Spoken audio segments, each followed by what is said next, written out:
नमस्कार, मैं हूं दीपक चौरसिया। रात के 9 बजने वाले हैं और खोज खबर में वक्त है खबर देने का और खबर लेने का। तबलीगी जमात के आका मौलाना साद ने न सिर्फ कौम को धोखा दिया बल्कि देश के साथ भी विश्वासघात किया। खुद जमाती ही उसकी पोल खोल रहे हैं कि कैसे साद ने कोरोना फैलाने की साजिश की एक एक ईंट जोड़ी। आज साद के गुनाहों का काला चिट्ठा खुला। दिल्ली के साकेत कोर्ट में मरकज केस में 15,450 पेजों वाली 20 चार्जशीट पेश की गई, जिसमें 82 विदेशी जमातियों पर केस नियमों के उल्लंघन, वीजा नियमों के उल्लंघन और महामारी एक्ट के तहत आरोप लगाए गए हैं। मगर चौंकाने वाली बात यह है कि आरोपियों ने पूछताछ में कबूल किया था कि मरकज में साद के हुक्म पर रुके थे। उधर दिल्ली हाईकोर्ट में पुलिस ने स्टेटस रिपोर्ट के जरिए अपना पक्ष रखा है और उस रिपोर्ट में जिक्र है कि दीन ईमान के नाम पर साद कैसे जमातियों को उकसा रहा था। ऐसे में सबसे बड़ा सवाल यही है कि आखिर साद के हमदर्द कब तक विक्टिम कार्ड खेलकर उसके गुनाहों पर पर्दा डालेंगे। सवाल यह भी है कि साद की गिरफ्तारी की उल्टी गिनती शुरू हो चुकी है। इसी मसले पर सबसे बड़ी बहस को आगे बढ़ाएं उससे पहले देखते हैं आज हाईकोर्ट और साकेत कोर्ट में क्या कुछ हुआ।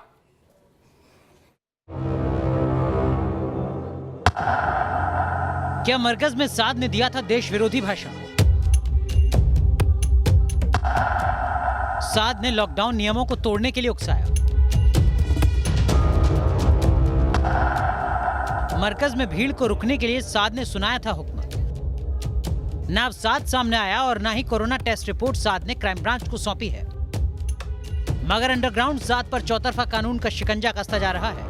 आज दिल्ली की 2 अदालतों में तबलीगी जमात के मरकज का मामला पहुंचा। दिल्ली हाईकोर्ट में दिल्ली पुलिस ने स्टेटस रिपोर्ट दाखिल कर अपना पक्ष रखा, तो उधर साकेत कोर्ट में 20 देशों के 83 विदेशी जमातियों की 20 चार्जशीट पेश की गई और दोनों ही अदालतों में दाखिल रिपोर्ट में साद और उसकी करतूत का खुलासा किया गया। आपको स्टेटस रिपोर्ट की पूरी डिटेल दिखाएं, उससे पहले 20 देशों के 82 विदेशी जमातियों की चार्जशीट देखिए। साकेत कोर्ट में 82 विदेशी जमातियों के खिलाफ 15,449 पन्नों की चार्जशीट दाखिल की गई। दक्षिण एशिया से अमेरिका तक 20 अलग अलग देशों के विदेशी जमातियों की यही वो लिस्ट है जिसमें आरोपी संख्या दर्ज है, कौन जमाती किस देश के हैं और कितने हैं। मगर सभी चार्जशीट तबलीगी जमात के मुखिया मौलाना साद और 6 राजदारों के नाम हैं। विदेशी जमातियों पर वीजा नियमों के उल्लंघन समेत गंभीर आरोप लगाए हैं। उन पर टूरिस्ट वीजा पर भारत आने और मजहबी गतिविधियों में शामिल होकर वीजा शर्तों के उल्लंघन का आरोप लगा है। इसके अलावा धारा 144 के उल्लंघन का भी आरोप है। महामारी एक्ट की धारा 217 के खिलाफ भी आरोप जोड़े गए हैं। दरअसल पूछताछ में विदेशी जमातियों ने कबूल किया कि 20 मार्च के बाद वो मरकज में साद के कहने पर ही रुके थे। टूरिस्ट वीजा पर भारत आए और दिल्ली स्थित मरकज मुख्यालय में धार्मिक गतिविधियों में शामिल हो गए। यही वजह है कि दिल्ली पुलिस की क्राइम ब्रांच ने आज 83 जमातियों के खिलाफ दिल्ली की साकेत कोर्ट में 20 चार्जशीट दाखिल कर दी। इस पूरे मामले में क्राइम ब्रांच की अलग अलग स्पेशल टीमें जमात के कोरोना कनेक्शन, मौलाना साद की जो वित्तीय स्थिति है, जो उनके पास विदेशों से जो फंडिंग हुई, इन तमाम बातों पर पुलिस की अलग अलग टीमें अपनी जांच में जुटी हुई हैं। और जब इस मामले में 20 चार्जशीट दाखिल हो गई हैं तो ये माना जा रहा है कि आने वाले समय में मौलाना साद की कारगुजारियों पर भी पुलिस जल्द चार्जशीट दाखिल करेगी। अब देखिए दिल्ली हाईकोर्ट में दाखिल स्टेटस रिपोर्ट में साद की करतूत का खुलासा। विदेशी जमातियों को जबरन क्यों किया गया क्वारंटीन? इस मामले में हाईकोर्ट में दिल्ली पुलिस ने जवाब दिया। इस रिपोर्ट में साफ साफ लिखा है कि धर्म के नाम पर साद जमातियों को कैसे भड़का रहा था। इसका खुलासा स्टेटस रिपोर्ट में हुआ। 21 मार्च यानी जनता कर्फ्यू से ठीक एक दिन पहले साद का एक भड़काऊ ऑडियो क्लिप वायरल हुआ था, जिसमें वो लॉकडाउन तोड़ने की बात और मरकज में रुकने के लिए कह रहा था। स्टेटस रिपोर्ट में जिक्र है कैसे साद और जमात ने कानून की आंख में धूल झोंकने का काम किया। 21 मार्च को तबलीगी जमात के मुख्यालय में मरकज के पदाधिकारियों से दिल्ली पुलिस ने संपर्क किया था और मुफ्ती शहजाद को कोरोना फैलने के बारे में बताया गया। तत्काल कदम उठाने को कहा गया, लेकिन दिल्ली पुलिस के आदेशों पर किसी ने कोई कार्रवाई नहीं की। 24 मार्च को SHO निजामुद्दीन ने जमात से जुड़े लोगों की मीटिंग बुलाई थी, मगर मौलाना साद और दूसरे पदाधिकारियों ने मरकज में शामिल भीड़ के बारे में कोई जानकारी नहीं दी। जितनी रिपोर्ट उतने खुलासे और उतना ही संगीन इल्जाम। ऐसे में सवाल यही कि धर्म के नाम पर अधर्म करने वाला साद आखिर कब तक बचेगा?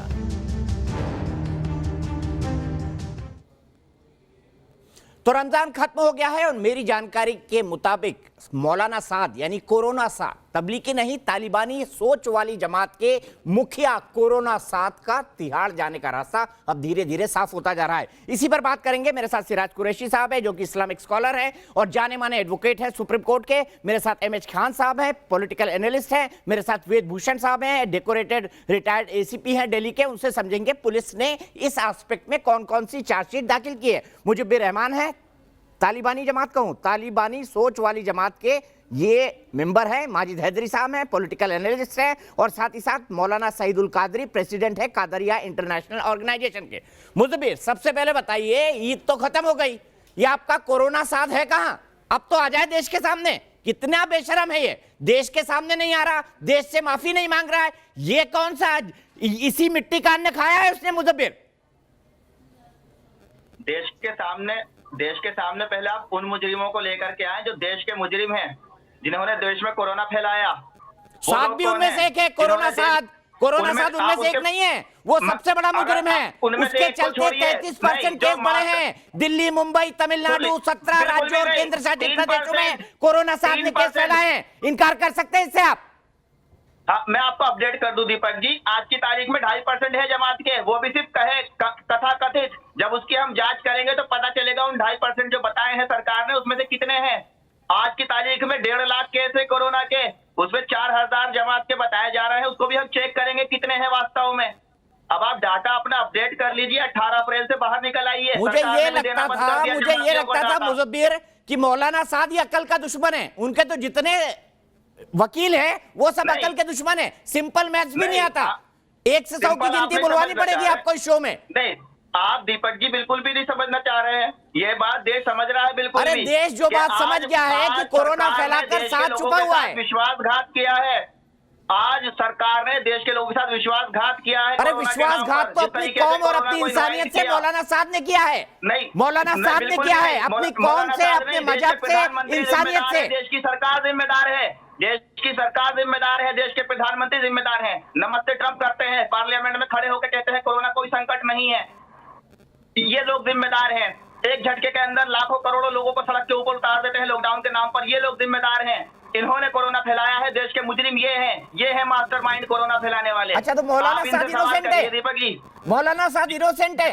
बोले twinkle twinkle little star, corona फैलाने वाले मौलाना किधर हो आप? विक्टिम है वो लोग, बिल्कुल मुजरिम वो लोग हैं जो एयरपोर्ट पे लोगों को चेस्ट आने दिया विदेशों से, उनका कोरोना टेस्ट भी नहीं हो रहा था। आपके मौलाना के वो चेले चपाटी जो अल्बीरिया से आए, नाइजीरिया से आए, कौन सी लैंग्वेज में बात करते थे मरकज में, ये तो बताइए। वो सब विक्टिम है। जैसे आश्रमों में आ रहे थे वो भी विक्टिम है, ऐसे ये विक्टिम है, ये सब विक्टिम है।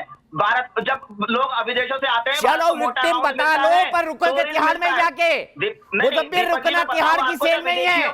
भारत सरकार विदेशियों को बुलाती है कि आइए भारत में विजिट करिए, भारत में आइए विजिट करिए, पैसे इन्वेस्ट होंगे, टूरिज्म होता है, बिजनेस होता है। तो ये साथ में क्यों बुलवाया था? विदेशी क्यों आते हैं? ये साथ में क्यों बुलवाया था? चाइना से, अमेरिका से, लंदन से क्यों बुलवाया था? जवाब दीजिए इसका। आज तो विदेशी जमातियों पर ही चार्जशीट हुई है, जवाब दीजिए क्यों बुलवाया था? भारत सरकार ने वीजा दे के बुलाया था। चोरी का वीजा लाए थे, टूरिस्ट वीजा, टूरिस्ट वीजा। अब जेल में जाना पड़ेगा, जेल का पानी पीना पड़ेगा, जेल की रोटी खानी पड़ेगी। टूरिस्ट वीजा से कोरोना नहीं फैलता है क्या?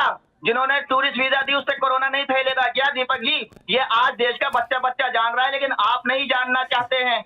शिराज, देश का बच्चा, आपकी बुद्धि में भी ये बात होगी, बाद में कैमरा ऑफ होने के बाद हंसते होंगे कि आज हमने देश को कितना मूर्ख बनाया। शिराज भाई, मैं तो सोचता था मौलाना साद अकल के दुश्मन है, उनके तो चेले चपाटी वो अकल के उनसे बड़े दुश्मन है। अकल से कोई लेना देना नहीं इनका। शिराज भाई क्या कहेंगे आप? देखिए, मैं आज जो चार्जशीट दाखिल हो गई है उसके बाद ये क्लियर हो गया है, कानूनी रूप से हम बात कर रहे हैं कि क्लियर हो गया है कि मौलाना साद साहब को और उनके जो भी एक्यूज्ड है, को एक्यूज्ड है, उनको पुलिस के सामने आना चाहिए, इन्वेस्टिगेटिंग एजेंसीज के सामने आना चाहिए। और वो नहीं आ रहे हैं, ये सीधा सीधा दर्शा रहा है कि आपने जो वो बयान जारी किया था कि मस्जिद में रुकिए, और मस्जिद में रुकिए ही नहीं, आपके खिलाफ साजिश रची जा रही है। मतलब केंद्र सरकार को उनने दोषी बनाया था, और उसका वीडियो जो ऑडियो क्लिप है उसको जो मैंने सुना है उसमें सीधा सीधा उन्होंने ये बोला था कि आपके खिलाफ केंद्र सरकार साजिश कर रही है, बल्कि मुसलमानों के खिलाफ साजिश कर रही है। इस तरह का जो बयान था वो बिल्कुल ही गलत था, और उसकी वजह से केवल, मैं दीपक जी ये यहाँ की बात नहीं कर रहा कि केवल मरकज में हुआ है, इसकी वजह से पूरे हिंदुस्तान के मुसलमानों पर फर्क पड़ा है। और मुसलमानों ने उस बयान को बड़ा संजीदगी से लिया, क्योंकि साथ साहब को लोग इज्जत करते हैं, परंतु मेरे हिसाब से वो बहुत ही गैर जिम्मेदाराना बयान था और उसकी वजह से आज देश में इतना बड़ा संकट आया है। और एक चीज और आई है, वो आई है कि हम सब मुसलमानों की नाक भी कटी है उनकी इस हरकत से। और मैं चाहता हूं कि उनको देश के सामने आना चाहिए, कोर्ट के सामने जाना चाहिए। मुजफ्फर साहब उनके वकील साहब हैं, माशाल्लाह अच्छे काबिल वकील साहब हैं, तो उनको सलाह देनी चाहिए कि अभी आप जाके इन्वेस्टिगेटिंग एजेंसीज के सामने जाइए और कोर्ट के सामने जाइए सबसे पहले। अब तो चार्जशीट फाइल हो गई है। अब मैं बात कर देता हूं आपको। मुजफ्फर एक बात बताओ, ये छुपा हुआ क्यों है? इतना बड़ा धर्म का ठेकेदार है, इतना बड़ा मुल्ला मौलाना है, छुपा हुआ क्यों है? बताओ।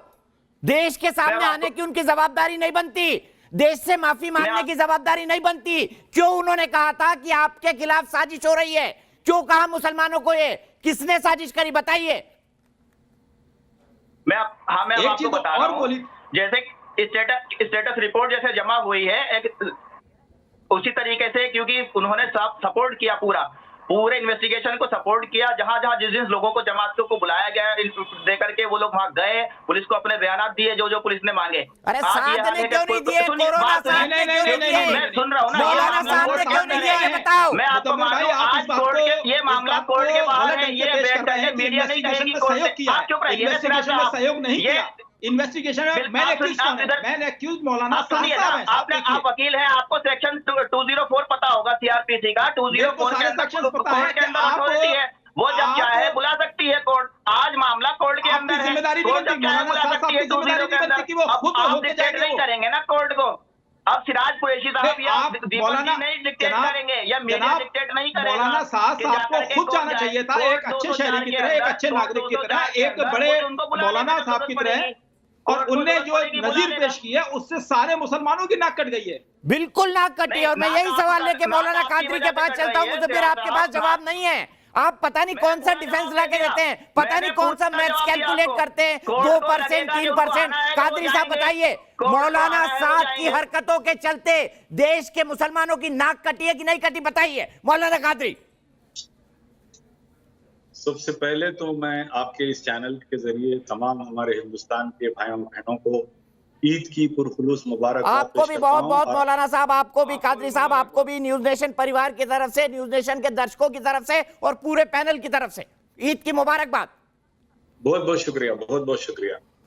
रही बात जो है मौलाना साद की, मेरा आपसे इससे पहले काफी डिबेट्स में हिस्सा रहा और मैंने बार बार कहा कि मौलाना साद को आप लाना चाहते हैं तो आप समन दिखाइए। तो आपने फौरन कहा था कि मैं अपने प्रोड्यूसर से कहूंगा कि समन लाकर दिखाएं।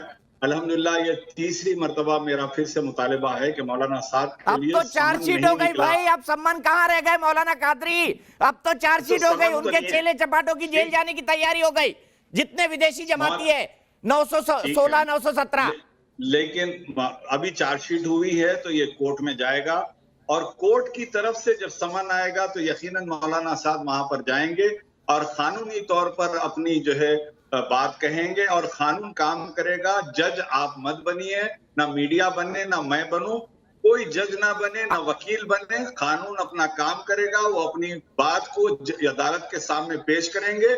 जो भी कानूनी मामला रहेगा वो कोर्ट में इंशाअल्लाह तय पाएगा। और रही बात जो है मुसलमानों की नाक कटने की बात, अल्हम्दुलिल्लाह हम हमारी नाक ना इस तरह से कटी है, ना कटेगी इंशाअल्लाह ताला। हम तो ये कहते हैं कि सर पे रहमत का ताज रखते हैं, हर मरज का इलाज रखते हैं। हमें क्या खौफ हो यजीदों का, हम हुसैनी मिजाज रखते हैं। खान साहब, नाक कटी कि नहीं कटी बता दीजिए मौलाना कादरी को। हर हिंदुस्तानी, हर उस शहरी की नाक कटी है, चाहे हिंदू हो, मुसलमान हो, सिख हो, ईसाई हो। एक आदमी अपने आप को धर्म का इतना बड़ा ठेकेदार बताता है लेकिन कानून से भागता रहता है। खान साहब बताइए, मौलाना साद की हरकतों के चलते जमात की नाक कटी है कि नहीं कटी है? देश के आम मुसलमानों की नाक कटी है कि नहीं कटी है? दीपक जी, नहीं दीपक जी, मैं सबसे पहले तो आपसे यही कहूंगा कि उनको मौलाना मत कहिए। मैं बार बार कहता हूं मौलाना नहीं है वो, मौलाना नहीं हो सकता। सही शब्द बोला, जो आदमी विदेशों से आपने जी बिल्कुल शैतान साद है। और देखिए जो शैतान साद होता है, जो शैतान होता है वो शिक्षा सही देता है, दीन की देता है, इस्लाम की देता है। देखिए अगर वो विदेश से जो भी तबलीगी शैतानी जमात के लोग आए थे वो ये नहीं कह के आए थे कि हम इस्लामिक शिक्षा देंगे, वो टूरिस्ट वीजा पाए थे। अब जब टूरिस्ट वीजा पा रहे हैं और झूठ बोल के इलाहाबाद पहुंच जा रहे हैं, झूठ बोल के कलकत्ता पहुंच जा रहे हैं, तो ये कौन सा मुसलमान है भाई? तो मुसलमान का डिफिनेशन क्या है भाई? मुसलमान का डिफिनेशन तो ईमान वाला वो होता है जो सच्चा हो, सही बोलता हो, ईमान की बात करता हो और हुजूर सल्लल्लाहु अलैहि वसल्लम को मानता हो, पंजतन को मानता हो, गौस पाक को मानता हो। ये किसी को नहीं मानते। ये अपनी किताब, फिर मैं कह रहा हूँ, ये अपनी किताब चलाते हैं, ये अपनी किताब को ही मानते हैं। और आपके चैनल पे इन्होंने कह दिया ये आज के ज़माने के ये वली हैं। अब बताइए वली कहाँ से हो गए? सारी बातें आ गई। अब चार्जशीट दाखिल इन्हीं के ऊपर हो रही है। सारे मुसलमानों का इसमें कोई लेना देना नहीं है। 1% से आधे % मुसलमान कादरी साहब की बात से इत्तेफाक नहीं रखता हूँ कि मौलाना साहब की या वकील साहब की बात से इत्तेफाक नहीं रखता हूँ कि बड़ी इज्जत करते हैं, बड़ी नफरत करते हैं लोग इनसे, क्योंकि इस्लाम का जो तरीका है, इस्लाम का जो वसूल है, उसके खिलाफ ये काम करते हैं। अब मैं बता दूं क्या करते हैं, कौन सा धार्मिक काम करते हैं। ये सुबह की नमाज पढ़ते हैं और सो जाते हैं नाश्ता कर करके, 12 बजे उठते हैं, खाना खाते हैं, जोहर की नमाज पढ़ते हैं, सो जाते हैं मस्जिद में फिर 5 बजे निकलते हैं टहलने के लिए और आते हैं, कहते हैं वो 3 किताबें जो हमने बनाई है ना, उस पर बात सुनना है तो आपको अल्लाह के रसूल की बात नहीं सुनाएंगे ये। और फिर रात में ये सो जाते हैं। मस्जिद में सोना, ये कादरी साहब बैठे हैं, पूछिए मस्जिद में आम आदमी का सोना जायज है क्या? बिल्कुल नाजायज है, जायज नहीं है। ये कौन सा दीन फैला रहे हैं और कौन से दीन के मानने वाले हैं? मौलाना मत कहिए इनको। मौलाना तो वो होता है तो दीन की अच्छी बातों को बताता है, दीन के इस्लाम की बातों बताता है, वलियों इकराम के जो बातें हैं वो दीन में फैलाता है। हिंदू मुसलमान सिख ईसाई, आप जिस मजहब में पैदा हुए हैं, आप हिंदुस्तान में हैं और हिंदुस्तान में आप कौन सी मजहब फैलाना चाहते हैं भाई? क्या फैलाना चाहते हैं? गरीब नवाज ने कौन सा मजहब फैलाया? भाईचारा का, भाषण सुनने के लिए बुलाया है। कौन सा मजहब फैलाया? बताइए। आप भाषण नहीं, ये बता रहे हैं हकीकत आपको। अच्छा बताइए, आप बताइए एक मुसलमान की क्या जरूरत है? तालिबानी सोच वाले जो मौलाना साहब हैं, ये मस्जिद में लोगों को रुकवा के सुलाते क्यों हैं? मस्जिद में सोना ये तो एक तरह से पाप हो गया, अपराध हो गया। क्यों माजिद हैदरी साहब बताइए।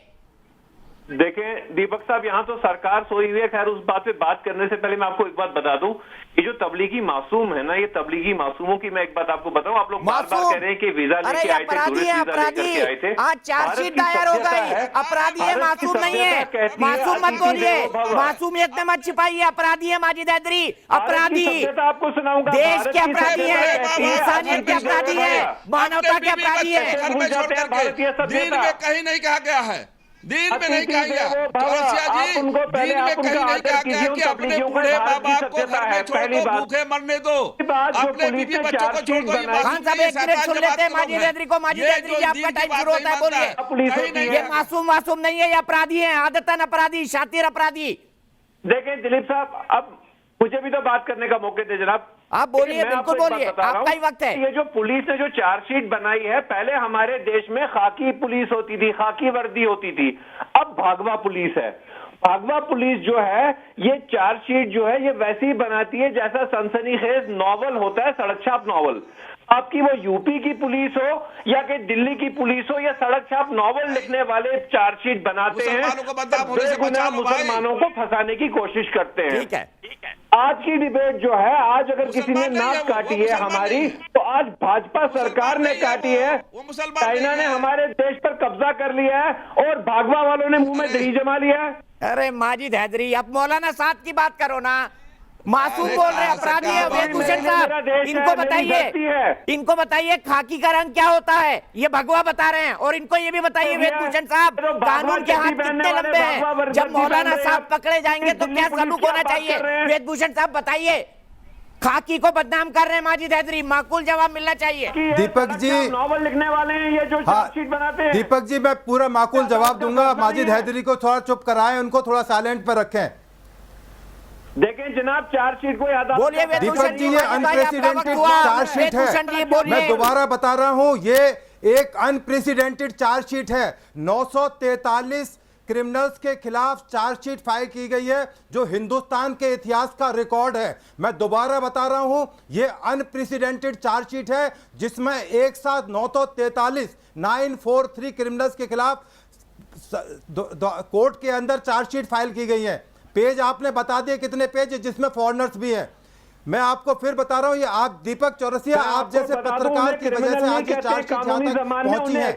माजिद हैदरी जी, प्लीज माजिद हैदरी को ऑडियो डाउन पे ऑडियो जाएगा। इसी मौलाना साहब के खिलाफ 2008 में, इसी मौलाना दीपक जी, इसी मौलाना साहब के खिलाफ 2008 में निजामुद्दीन थाने में एफआईआर लिखी गई थी। इसने ये जो मरकज बनाई है, ये आर्कियोलॉजिकल सर्वे ऑफ इंडिया की कंप्लेंट के ऊपर इनके खिलाफ ऑलरेडी एफआईआर है। उसको इन्होंने कैसे मैनेज किया, ये आप जैसे पत्रकार की वजह से आज चार्जशीट पहुंची है। और अब जरूरत है कि ये जो फॉरेनर्स हैं, जिन्होंने इस देश को गुमराह किया है, संविधान, ये एक पुलिस की बात करते हैं, ये जो माजिद हैदरी है ना ये कानून को मानते ना ये संविधान को मानते। अभी जो इनके खिलाफ चार्जशीट पेश हुई है, इसमें मौलाना साद एक्यूज्ड हैं, मेन एक्यूज्ड हैं मौलाना साद। उनको अब कब तक छिपाएंगे, कब तक उनको आना ही पड़ेगा इस देश के सामने, और इस संविधान को, पुलिस की जो बात लिखी गई है उनको मानना ही पड़ेगा और इसका ट्रायल होगा। इसके अलावा ये भी आपको मैं कहना चाहता हूं कि जितने भी फॉरेनर्स हैं इनको ब्लैक लिस्टेड किया जाए, ये दोबारा हिंदुस्तान ना आ पाए,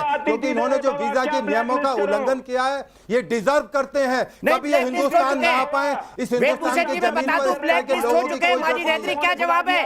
अभी भी भगवा दिखाई दे रही है आपको, खाकी कलर ब्लाइंडनेस हो गई है आपको, है ना, भागवा वर्दी बन गई है, खाकी वर्दी। ये संविधान को मानने वाले आदमी नहीं है, ये कानून को मानने वाले आदमी नहीं है। ये मामला हाई कोर्ट में विचाराधीन है। ये कोर्ट माजिद हैदरी, शिराज भाई कुछ कहना चाहते हैं? ब्रेक के लिए रुक रहा हूं, जवाब तैयार रखिएगा। मुजब्बिर रहमान, जवाब तैयार रखिएगा कि शैतान साथ गायब कहां है, जवाब तैयार रखिएगा। ब्रेक के बाद आता हूं।